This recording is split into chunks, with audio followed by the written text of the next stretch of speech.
Hi guys, it's me, just once again, and for this video that I will be dedicating to my birthday month in June 2025, I shall be talking about the first movie in the Austin Powers trilogy, soon to be quadrilogy, because I hear that Mike Myers is working on another one.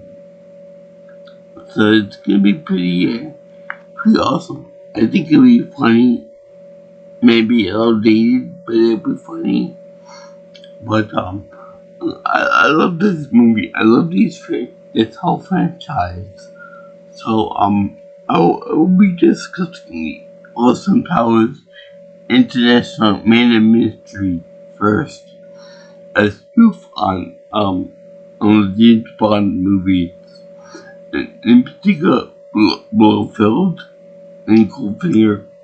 I don't know. I didn't see all the James Bond movies, but I'm pretty sure that those are the major ones.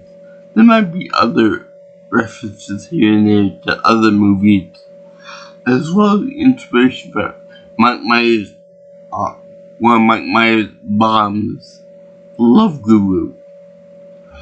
But I'll get to that when I get to that. I hope.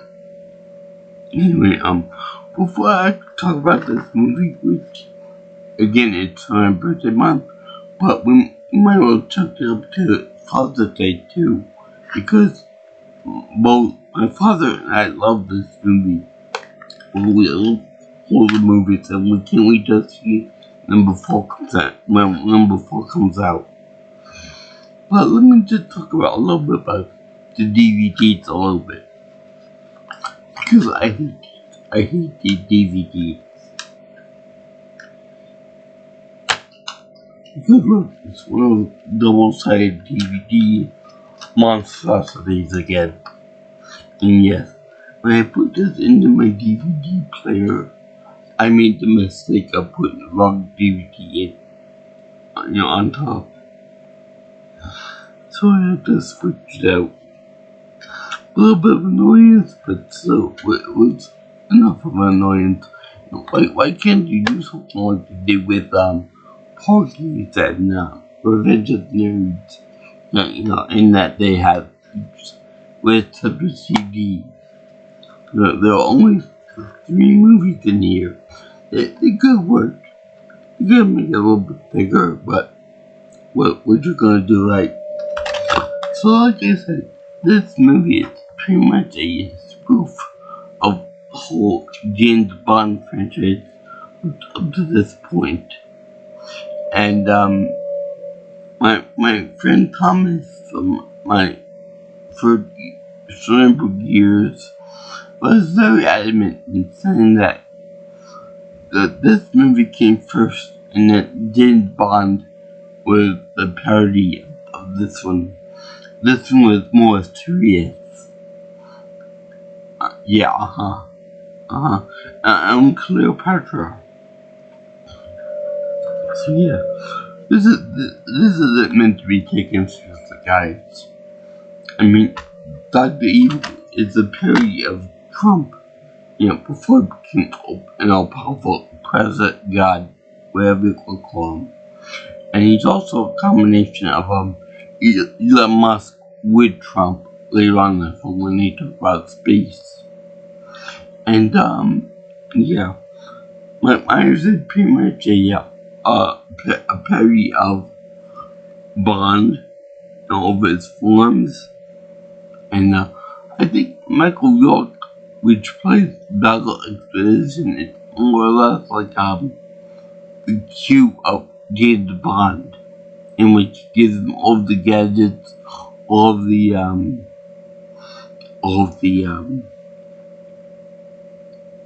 mission statements, what you got doing, and whatnot. So yeah, it's like a cute group.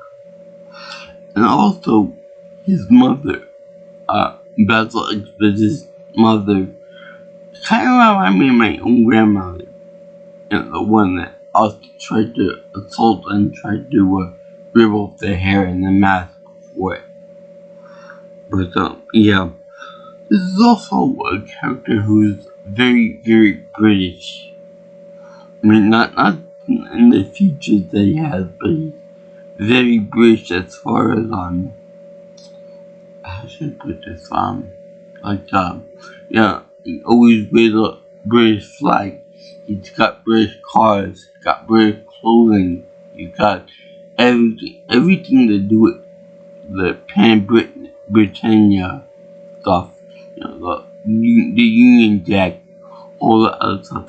He's even got on his Speedo pants, Speedo underwear, and his Jaguar, which had been in England, is also covered in the Union Jack flag. So that's really funny that he's very ultra British, which I don't know if it became that big of a trend back then. The only person I can think of that is equal to that, or maybe more, is probably Mad Mod from the Teen Titans cartoon. Anyway, we do have those people in America that are like all American flag this, American flag that, paint up, it's gotta be red, white, and blue, all the other stuff too. And for those people, I think that they should go into that mental ward, because there's only so much you can do with American flag stuff before it gets kind of sickening, kind of nauseating. But that's my opinion. I don't think I share that. Anyway, this movie is not meant to be taken seriously, as he's also known for his bad teeth in the movie. Of course, the prosthetics, but his wife, Vanessa, his girlfriend, Vanessa, makes a big deal out of it. To the point that in the beginning, she doesn't realize she can't stop looking at them. Well, yeah, you know, the teeth are bad, but it's still pretty funny just to see his penis like his chest hair. It's covered both breasts here and here, but then it goes down to his nether region.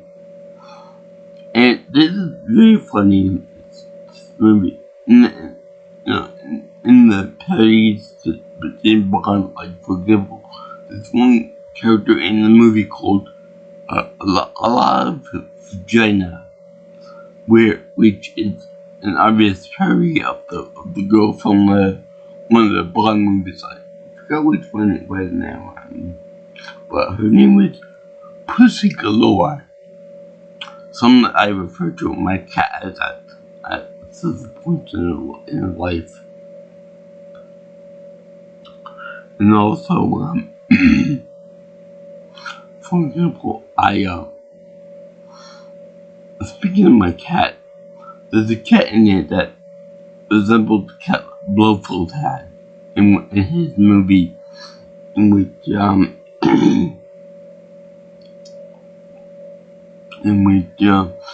Dr. Evil has, Mr. Evil has, and he has and when he's frozen with the cat ends losing his hair and becomes one of Helen's cats. I think it's called Cornish Rex.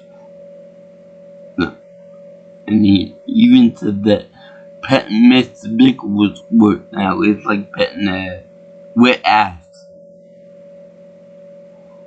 So yeah, let me begin with this little monstrosity of a movie. So this begins in the 1960s in England, in London, and Olsen's gotta, find Dr. Evil and stuff.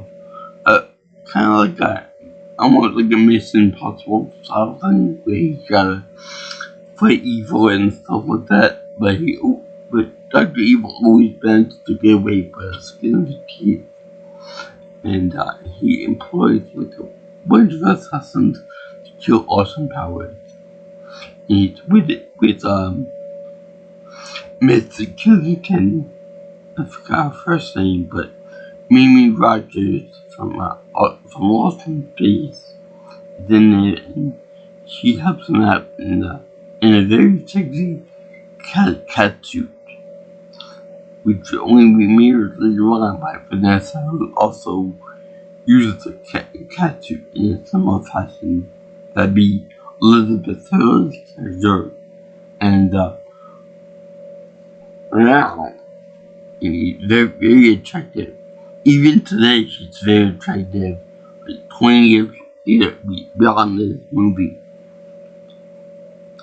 So they have her, and then they have him do all kinds of tricks that you would expect from a master secret agent, like he can detect someone being in disguise, like as a woman, and being a man and stuff, being able to keep slip off all his enemies and stuff. It's just being a general good secret agent and being a sex symbol and stuff. And according to my father, watching this movie, they got the little psychedelic scenes in which they have like a band and they do like a whole bunch of random movements, and then they cut to something doing some weird pose like that. Well, yeah, that was from the TV show Last Thing.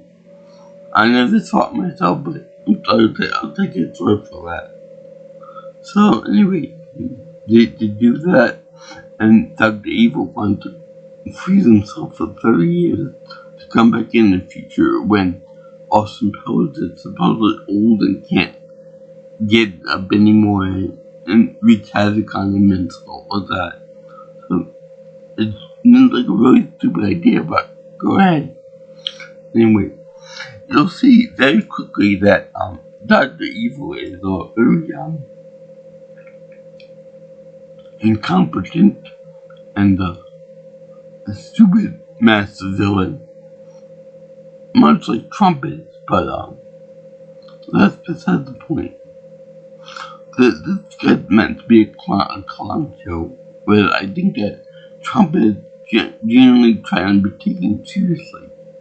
Like a big threat and stuff. This guy is probably last. And yeah, he is played by Mike Myers too. And later on in their franchise, we realize they're supposed to be brothers.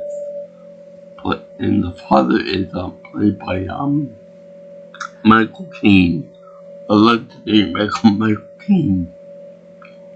So anyway, Austin is very much part of the 60s in London.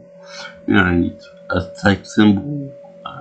The way he wears a male genitalia symbol on his necklace over here, right below his cravat. And with fancy time boots and crushed velvet outfit on. He's very much into like the music of the 60s, into the sex scene in the 60s, parties, all that other stuff. Like a ladies band, but for the 60s, like Bond was. When he's more of a hybrid of James Bond combined with Glenn Quagmire, in that he's very free sex oriented, no condoms, just nowadays he being disgusting and a pervert. Yeah, he is frozen in a solid ice, right alongside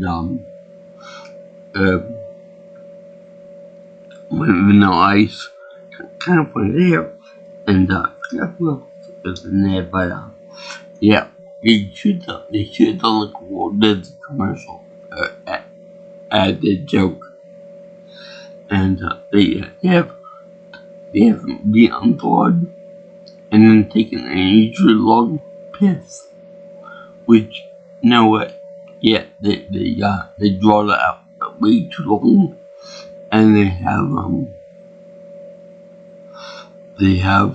it's a range of the franchise that he does that. But the thing of it is, it doesn't make any sense to think about it, because if a man is frozen for 30 years, they won't be able to take in any food or liquid. So to be able to go to the bathroom like that would be just impossible. Besides, if you were to hold in that liquid for 30 years, you'd get a lot, you'd be in pain. The kidney stones would be amazingly big. Really big. And it's like, therefore, you probably couldn't, get out all the liquid if it was still in liquid form in a minute or 2 or 5 minutes. You'd be there for an hour at least, getting rid of all that fluid out of your system. So the fact that he keeps on squeezing it and tweaking his body and stuff doesn't make any sense. And he kind of drills it and kind of drags it out too long, kind of like that. The joke where Peter Griffin bangs his knee on something and he goes,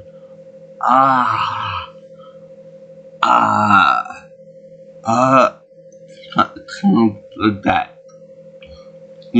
Unwarranted. But they have it so that he's very young. His mindset is so in the 60s, talking about Russia, and the lack of intelligence, as well as, that he thinks that it's okay that women are still sexual things to conquer and all that. And if free love is okay, and that there's no problem whatsoever with having as many bed cells as a person can want without using any protection. And he'd like to use things like peace symbol and groovy baby and shit like shag and that kind of thing, that kind of language. Now, besides doing that, he's more about,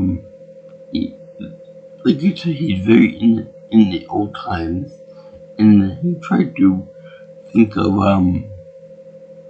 like a CD, for example. He tried to put that on a record player and translate it like a record, which I feel would kind of work for the most part. So you start getting scratches and all that shit in it. So anyway, when he goes back to work to track down Dr. Evil, which at this point used a big boy rocket ship. I mean, literally, it's a big boy that he made the rocket ship. It's kind of like Astro Boy.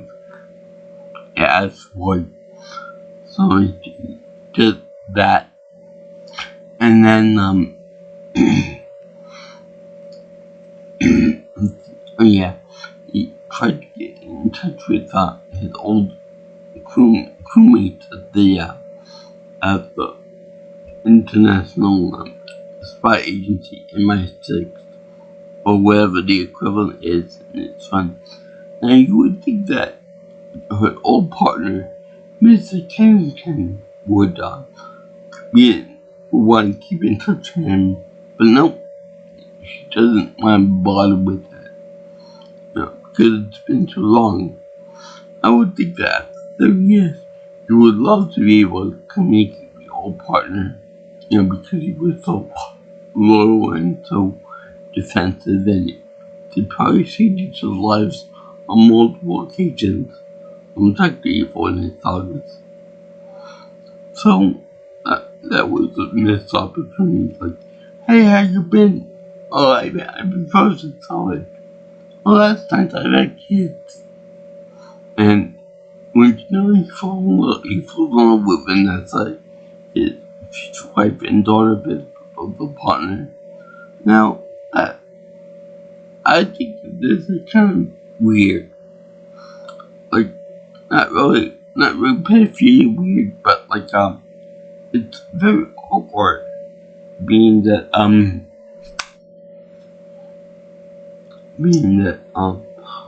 the girl is 30 years old. He's cryogenically, I think, 60 years old. So I would think that a few things would need to be questioned with that. And at first, she's supposed to be like disgusted by him, and that she keeps looking at his teeth more than anything else. Because apparently, I know this is such idea, but they say that British people have bad teeth, and much more so with the exaggerated Austin Powers teeth. You could talk about him from there. So anyway, she had to get him accommodated to 90, which she does a real piss poor job because she gets frustrated with him very often. Most notably whenever he tried to hit on her. And the thing is that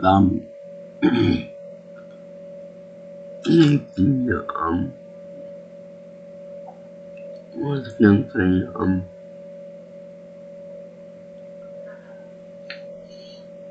She does eventually fall for his charms because her mother said that she is that he's very little and very debonair and everything else, even though she finds him gross and unattractive, which, yeah. Another joke that is kind of long-winded is the fact that he said that in the lockup that he had there, he had the Swedish-made penis enlarger pump, to where he keeps denying up and down.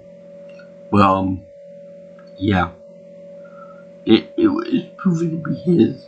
He even wrote a book apparently about that being his bag, his to-do thing, which is very, very drawn out, stupid. Remind me of some of his jokes in which they don't like. But we also meet some of Dr. Evil's henchmen, like Oddjob,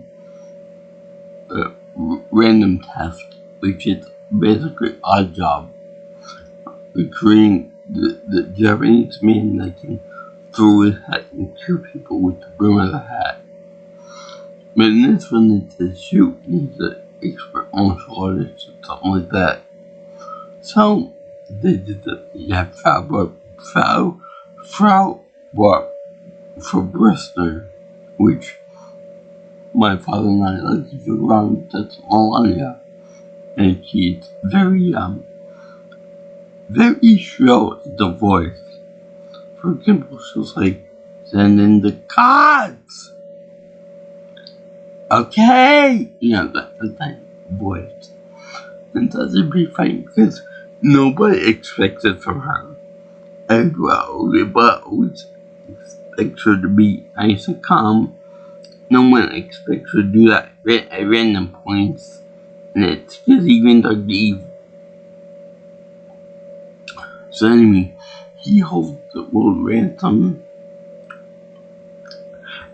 for $100 billion, which is guy number 2. I mean, that Utler is name number 2, with a big eye patch on his eye. And this the girl, I forgot his name, but he's a Irish assassin guy who has chain full of moons, like with marshmallow pieces, that shit, like stars and balloons.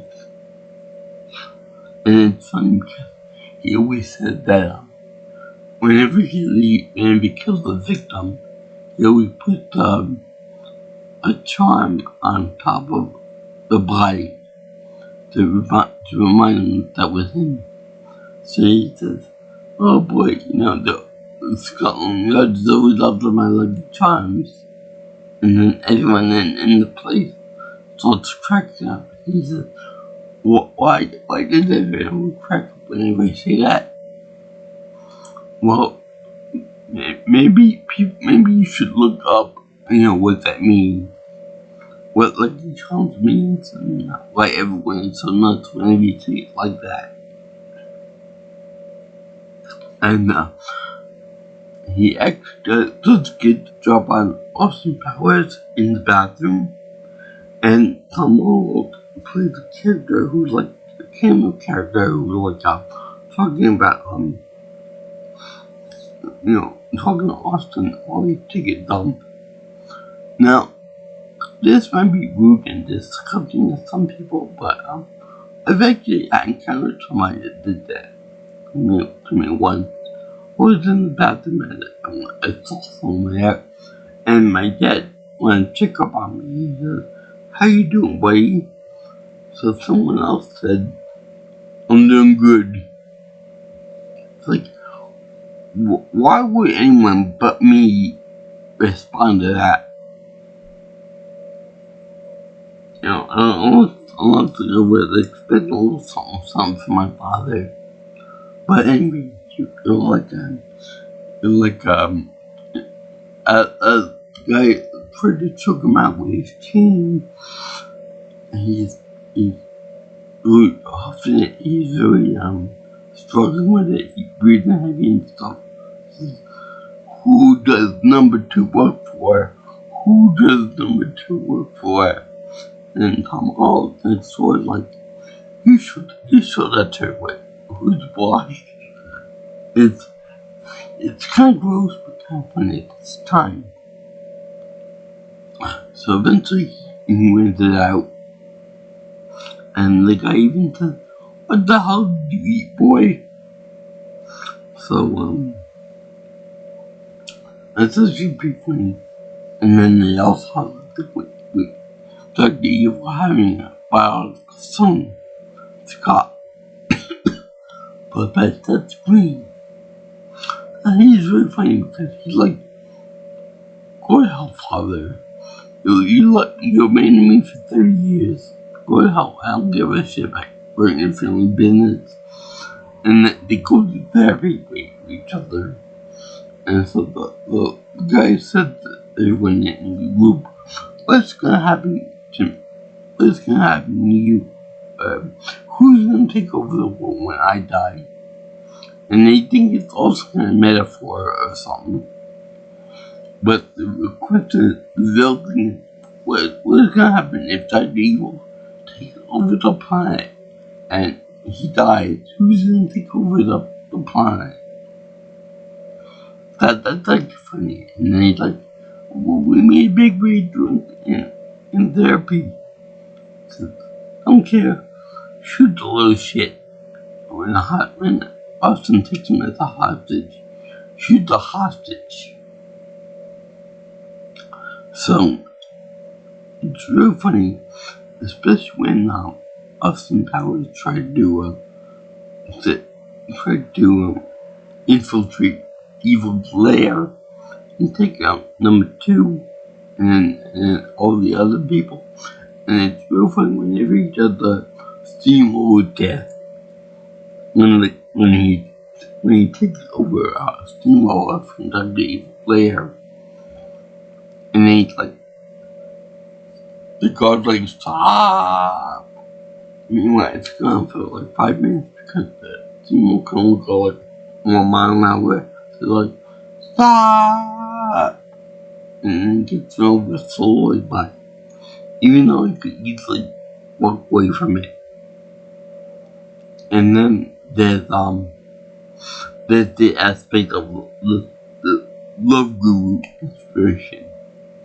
Before he actually infiltrates Dr. Evil Lair, I mean, like, right in the beginning when he's infiltrating the lair, him and Vanessa decide to go into a place like this, like civilians, so they infiltrate the place and take it to workers that work there.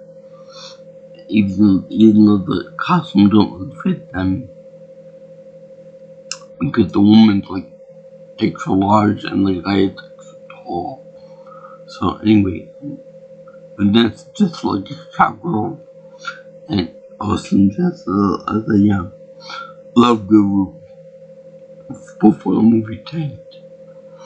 So also the aspect of a lot of vagina. It's actually number 2 secretary, and quite a beautiful one at that. But she sleeps with him and sex with him without a condom, by the way.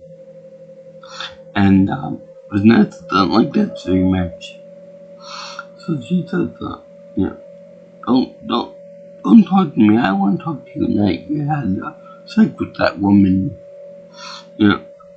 Even though you're supposed to be of the 60s, it's supposed to be a comedy to the 90s. But that's your job, sweet pie. You're supposed to do that. You're supposed to tell what's right and wrong and what's not. So it's on your job. It's a crappy reflection of your job. You did so poorly.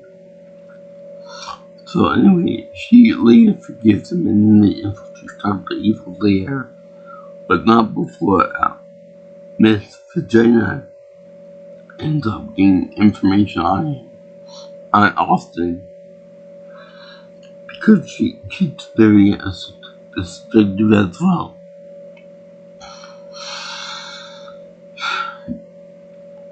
So it turned out that Dr. Evil master plan was to actually drill baby drill into the Earth's core and then detonate a giant nuclear warhead.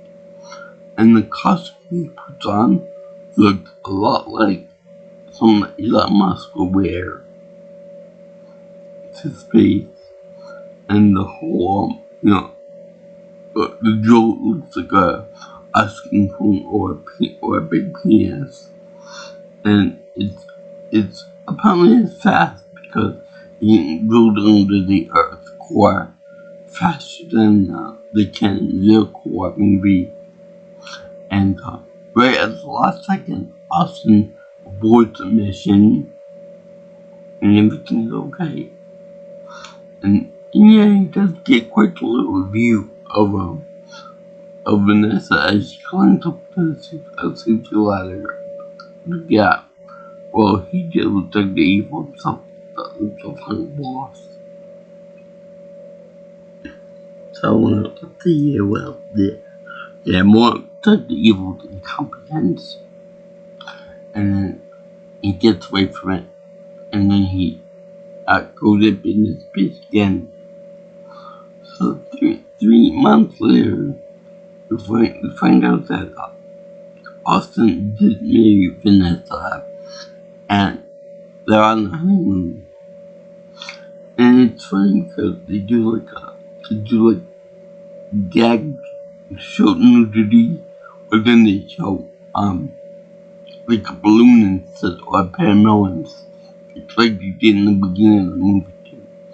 And when Vanessa could easily put Austin on her mother. And it's cute and funny too. But then they're interrupted by random tasks. Still apparently working for Dr. Evil. And he tried to kill Austin. And they used the Swedish penis pump against him in a very PG way too. He puts on the guy's job and inflates it And then, while he's distracted and apparently in pain, Vanessa comes up behind him and recommends that he rip it real below some pain and puts him out. And there's also the part of the family puzzle which I really like, in that they make a part of fembots to shoot and to kill Austin, and they first took them out by having them take out a bunch of guards, but they're just so darn cute with all their negligees and stuff that the guards can't help but like, oh look how cute they are, until they lay fire into them. But when Austin fights them, he does a such a little dance there to I Touch Myself, and he ends up short circuiting them to the point that their heads blow up, their bodies blow up, and everything else blows up on them. So take out a whole squad, like 7 of them, all by his lonesome, with his hair, with his male sex symbol, and with his mojo. And Vanessa's like, what the hell's going on here with you and the girls? And that's not the end of it, because at the end of the movie, he shows that number 2 is over there, and he is carrying a briefcase with one of the fembots. I guess he was planning on doing some naughty things with it, and it would be real funny. But he died because Dr. Evil put down a thing in the wardroom in which he could easily push a button and then it would go be sent into an infrared, which by the way they would fulfill in the first part of the movie back in the 60s. We got stuck in the pipe, in the tube, to where Dr. Evil has sent one of his lackeys over there to shoot him. And this is like real funny because it lasts longer than you would expect, but not quite so long as that joke. Plus, I don't know if you can get points for this, but he was acting in brownface, trying to be Middle Eastern. So this movie is actually pretty funny, even though at the end we find out that Vanessa was a fembot all along. I don't know when she was turned into a fembot. She was always like that, but they made it so that he's single again by the beginning of the first movie. So whatever. So yeah, I would say I like this movie. I like the music. I like the fact that when Austin goes into the future, he's every little trick he has that makes it cool. In the sixth, he's like ripping off someone's hair and find out the men and stuff. But it's actually doesn't work too hot now. Everyone can be dark for the peace symbol, for the groovy thing. I'm probably the only guy at the gym that says groovy all the time. Oh, I don't care. And he drives around in a whole Jaguar with the Union Jack on it, as well as many of the sex jokes that he had, like when someone flipped into the Jaguar, and he got his crotch caught on the stick, and then Vanessa had to push it down, get the car in gear. Which even when Dr. Evil put a self-destruct feature in the base, it took a long time for it to blow up. I guess it must be running on the freezer logic, 5 minutes left. 10 episodes. Or 7 episodes. 30 seconds must last for like a minute or 5 minutes worth. And also, there's the part of the show where Dr. Evil puts Vanessa and Austin into a room to die and stuff. And like classic Bond fashion, he leaves them there. Meanwhile, Scott's like, I go up to my room right now, get a gun, and then shoot the two of them, and then we'd be done. But no, Dr. Evil can't play by 1960s rules and had them to die and take their word for it. But the way to get out of it by using Colgate and to use floss to get out of the situation, which I love whenever he's like but we don't have any chocolate laser beams on the head. I want a freaking laser. I want a freaking shark with a laser beam on his head. Throw me a freaking bone here. And I like the way whenever Austin Powers does something, he gotta say, you chop, you flip, you whatever, Spud did with the neck thing.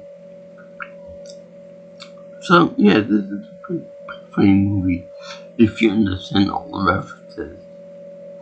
Mike Myers did a great job with this. So did Elizabeth Hurley. And everybody else was involved with this too.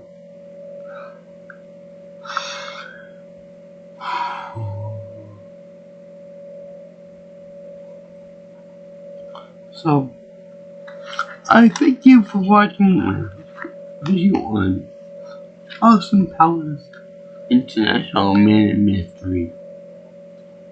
I did this for my birthday month, as well as Father's Day in the year 2025.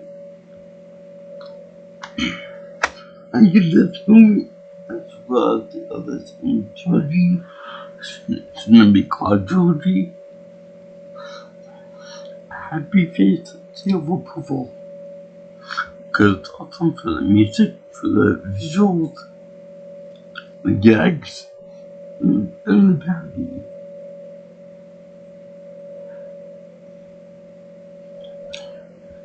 And if you guys like what you see here, you want to see more of my videos and my channel and stuff, like, comment, share, and subscribe to my channel. As well as give me future information on my future content and future commentary. You can call me or text me by using my number at 631-707-3707. And if you want, you can always follow me on Twitter or X if you prefer at Pete Nelson Pro.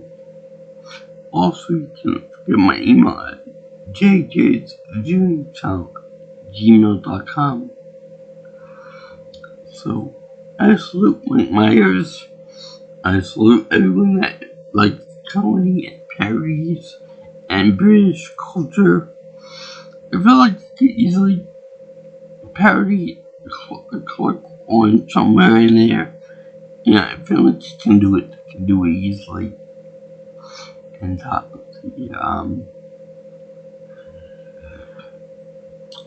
so peace out, my brothers and sisters. Groovy baby, and I'll behave. So I'll see you in the next video, all you girls and guys in Internet Land. Sayonara. See ya. I thought baby. Over there,